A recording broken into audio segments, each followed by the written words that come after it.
Night, Chapter 5, Part 2. All day I plodded around like a sleepwalker. Tibby and Yossi would call out to me from time to time, trying to reassure me, as did the capo who had given me easier tasks that day. I felt sick at heart. How kindly they treated me, like an orphan, I thought. Even now my father is helping me. I myself didn't know whether I wanted the day to go by quickly or not. I was afraid of finding myself alone that evening. How good it would be to die right here. At last we began the return journey. How I longed for an order to run. The military march, the gate, the camp. I ran toward Block 36. Were there still miracles on this earth? He was alive. He had passed the second selection. He had still proved his usefulness. I gave him back his knife and spoon. Akiba Droomer has left us, a victim of the selection. Lately he had been wandering among us, his eyes glazed, telling everyone how weak he was. I can't go on. It's over. We tried to raise his spirits, but he wouldn't listen to anything we said. He just kept repeating that it was all over for him, that he could no longer fight. He had no more strength, no more faith. His eyes would suddenly go blank, leaving 2 gaping wounds, 2 wells of terror. He was not alone in having lost his faith during those days of selection. I knew a rabbi from a small town in Poland. He was old and bent, his lips constantly trembling. He was always praying. In the block, at work, in the ranks, he recited entire pages from the Talmud, arguing with himself, asking and answering himself endless questions. One day, he said to me, "It's over. God is no longer with us." And as though he regretted having uttered such words so coldly, so dryly, he added in his broken voice, "I know. No one has the right to say things like that. I know that very well. Man is too insignificant, too limited, to even try to comprehend God's mysterious ways. But what can someone like myself do? I'm neither a sage nor a just man. I am not a saint. I am a simple creature of flesh and bone. I suffer hell in my soul, in my flesh. I also have eyes, and I see what is being done here. Where is God's mercy? Where is God? How can I believe? How can anyone believe in this God of mercy?" Poor Akiba Droomer. If only he could have kept his faith in God. If only he could have considered this suffering a divine test, he would not have been swept away by the selection. But as soon as he felt the first chinks in his faith, he lost all incentive to fight and opened the door to death. When the selection came, he was doomed from the start, offering his neck to the executioner, as it were. All he asked of us was, "In 3 days, I will be gone. Say Kaddish for me." We promised. In 3 days, when we would see the smoke rising from the chimney, we would think of him. We would gather 10 men and hold a special service. All his friends would say Kaddish. Then he left, in the direction of the hospital. His step was almost steady, and he never looked back.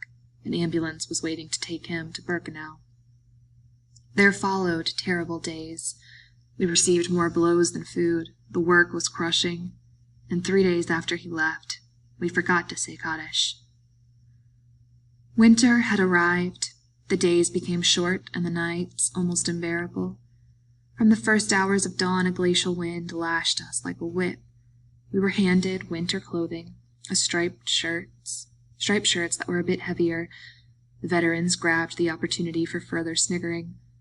"Now you'll really get a taste of camp." We went off to work as usual, our bodies frozen. The stones were so cold that touching them we felt that our hands would remain stuck, but we got used to that too. Christmas and New Year's we did not work. We were treated to a slightly less transparent soup. Around the middle of January, my right foot began to swell from the cold. I could not stand on it. I went to the infirmary. The doctor, a great Jewish doctor, a prisoner like ourselves, was categorical. "We have to operate. If we wait, the toes and perhaps the leg will have to be amputated." That was all I needed, but I had no choice. The doctor had decided to operate, and there would be no discussion. In fact, I was rather glad that the decision had been his. They put me in a bed with white sheets. I had forgotten that people slept in sheets. Actually, being in the infirmary was not bad at all. We were entitled to good bread, a thicker soup, no more bell, No more roll call, no more work. From time to time I was able to send a piece of bread to my father. Next to me lay a Hungarian Jew suffering from dysentery. He was skin and bones, his eyes were dead. I could just hear his voice, the only indication that he was alive. Where did he get the strength to speak? Don't rejoice too soon, son. Here, too, there is selection. In fact, more often than outside. Germany has no need of sick Jews. Germany has no need of me.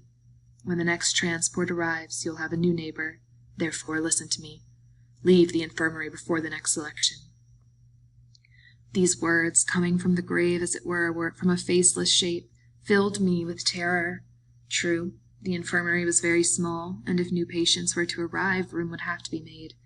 Then perhaps my faceless neighbor, afraid of being among the first displaced, simply wanted to get rid of me, to free my bed, to give himself a chance to survive. Perhaps he only wanted to frighten me. But then again, what if he was telling the truth? I decided to wait and see. The doctor came to tell me that he would operate the next day. Don't be afraid, he said. Everything will be all right. At 10 o'clock in the morning I was taken to the operating room. My doctor was there. That reassured me. I felt that in his presence nothing serious could happen to me. Every one of his words was healing, and every glance of his carried a message of hope. It will hurt a little, he said, but it will pass. Be brave. The operation lasted 1 hour. They did not put me to sleep. I did not take my eyes off my doctor. Then I felt myself sink. When I came to and opened my eyes, I first saw nothing but a huge expanse of white, my sheets. Then I saw my doctor's face above me. Everything went well. You have spunk, my boy. Next, you'll stay here 2 weeks for some proper rest, and that will be it. You'll eat well. You'll relax your body and your nerves. All I could do was follow the movements of his lips. I barely understood what he was telling me, but the infection of his voice soothed me. Suddenly, I broke into a cold sweat. I couldn't feel my leg. Had they amputated it? Doctor, I stammered. Doctor. What is it, my son? I didn't have the courage to ask him. Doctor, I'm thirsty. He had water brought to me. He was smiling. He was ready to walk out to see other patients. Doctor? Yes. Will I be able to use my leg? He stopped smiling. I became very frightened. He said, Listen, son.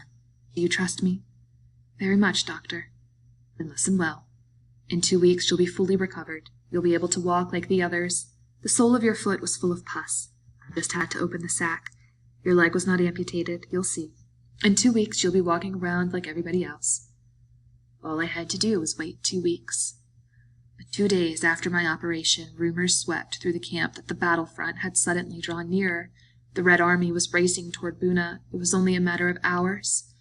We were quite used to this kind of rumor. It wasn't the first time that false prophets announced to us peace in the world, the Red Cross negotiating our liberation, or other fables, and often we would believe them.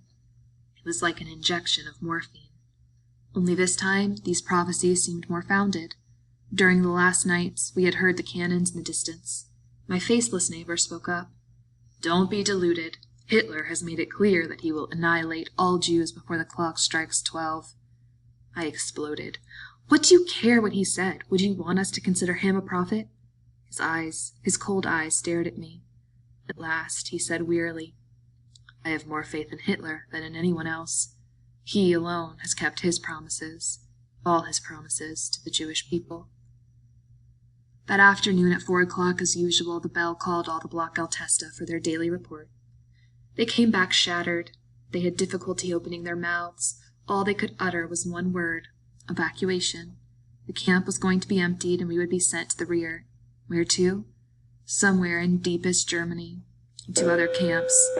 Pardon the interruption. If you are signed up for the flu clinic, the first group can come down now. Everyone else that's scheduled, you're more than welcome to come 15 minutes early. I am very sorry. There was no shortage of them. When? Tomorrow night. Perhaps the Russians will arrive before... Perhaps. We knew perfectly well they would not. The camp had become a hive of activity. People were running, calling to one another. In every block the inmates prepared for the journey ahead. I had forgotten about my lame foot. A doctor came into the room and announced, Tomorrow, right after nightfall, the camp will start on its march. Block by block, the sick can remain in the infirmary. They will not be evacuated. That news made us wonder. Were the SS really going to leave hundreds of prisoners behind in the infirmaries pending the arrival of their liberators? Were they really going to allow Jews to hear the clock strike 12? Of course not. All the patients will be finished off on the spot, said the faceless one, and in one last swoop thrown into the furnaces. Surely the camp will be mine, said another. Right after the evacuation, it will all blow up. As for me, I was thinking not about death, but about not wanting to be separated from my father. We had already suffered so much, endured so much together, this was not the moment to separate. I ran outside to look for him. The snow was piled high, the blocks, windows veiled in frost. Holding a shoe in my hand, for I could not put it on my right foot, I ran, feeling neither pain nor cold. What are we going to do? My father didn't answer. What are we going to do? He was lost in thought. The choice was in our hands. For once, we could decide our fate for ourselves. To stay, both of us, in the infirmary where, thanks to my doctor, he could enter as either a patient or a medic. I had made up my mind to accompany my father wherever he went. Well, father, what do we do? He was silent. Let's be evacuated with the others, I said. He didn't answer. He was looking at my foot. You think you'll be able to walk? Yes, I think so. Let's hope we won't regret it, Eliezer. After the war, I learned the fate of those who had remained at the infirmary. They were, quite simply, liberated by the Russians 2 days after the evacuation. I did not return to the infirmary. I went straight to my block. My wound had reopened and was bleeding. The snow under my foot turned red. The block Altesta distributed double rations of bread and margarine for the road. We could take as much clothing from the store as we wanted. It was cold. We got into our bunks. The last night in Buna. Once more, the last night. The last night at home. The last night in the ghetto. The last night in the cattle car. And now, the last night in Buna. How much longer would our lives be lived from one last night to the next? I didn't sleep. Through the frosty window panes we could see flashes of red. Cannon shots broke the silence of night. How close the Russians were. Between them and us, one night, our last. There was whispering from one bunk to the other. With a little luck, the Russians would be here before the evacuation. Hope was still alive. Someone called out, "Try to sleep. Gather your strength for the journey." It reminded me of my mother's last recommendations in the ghetto, but I couldn't fall asleep. My foot was on fire. In the morning, the camp did not look the same. The prisoners showed up in all kinds of strange garb. It looked like a masquerade. We each had put on several garments, one over the other, to better protect ourselves from the cold. Poor clowns. Wider than tall, more dead than alive. Poor creatures whose ghostly faces peeked out from layers of prisoners' clothes. Poor clowns. I tried to find a very large shoe. In vain. I tore my blanket and wrapped it around my foot. Then I went off to wander through the camp in search of a little more bread and a few potatoes. Some people said we would be going to Czechoslovakia. No. To Grossrosen. No. To Gliwice. No.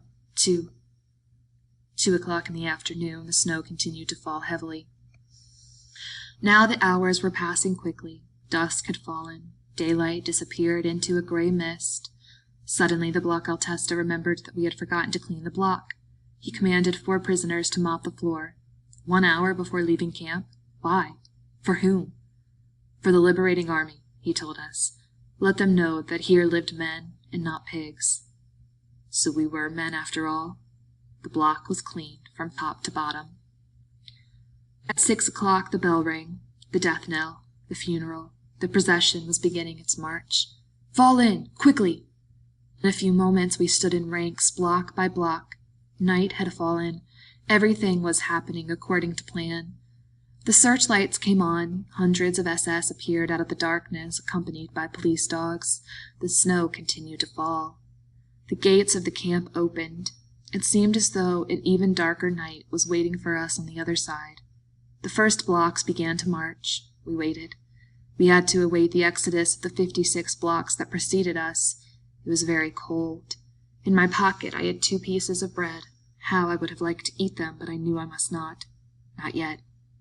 Our turn was coming. Block 53. Block 55. Block 57. Forward. March. It snowed on and on.